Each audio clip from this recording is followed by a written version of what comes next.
रोहित पवार केवळ एक प्यादे आहेत. रोहित पवारांमागे कुणाची शक्ती आहे सर्वांना माहिती आहे. मंत्री राधाकृष्ण विखे पाटलांचा रोहित पवार यांच्यावर हल्ला. मुंबईतील जागा वाटपाच्या संदर्भात गणेशोत्सवानंतर निर्णय होणार. 5 ते 6 जागांवर मित्र पक्षांमध्ये रस्सीखेच होण्याची शक्यता. शिवसेना उद्धव बाळासाहेब ठाकरे पक्षाचा 20 तर काँग्रेसचा 18 जागांवर दावा. शिवसेना उद्धव बाळासाहेब ठाकरे पक्षाचे नेते सुधाकर बडगुजरांच्या मुलावर गुन्हा दाखल. दीपक बडगुजरांच्या विरोधात अंबड पोलिसांमध्ये गुन्हा. आरपीआय शहराध्यक्षांवरील गोळीबाराच्या प्रकरणी गुन्हा दाखल.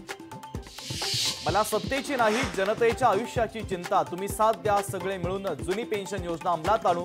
शिर्डीमधील महाधिवेशनात उद्धव ठाकरे यांचा आश्वासन.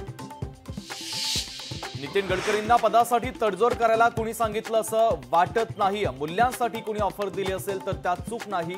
नितीन गडकरी यांच्या दाव्यावर खासदार संजय राऊतांची प्रतिक्रिया. लालबागच्या राजाचं दर्शन उद्या बंद होणार. चरणस्पर्श दर्शन उद्या सकाळी 6 वाजल्यापासून तर मुखदर्शन मध्यरात्री 12 पासून होणार बंद. विसर्जन मिरवणुकीच्या पूर्वतयारीसाठी महत्त्वाचा निर्णय.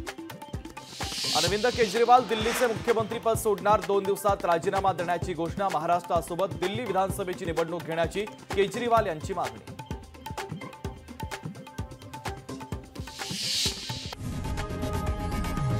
लोकशाही मराठी ऐका, पहा, जागरूक रहा.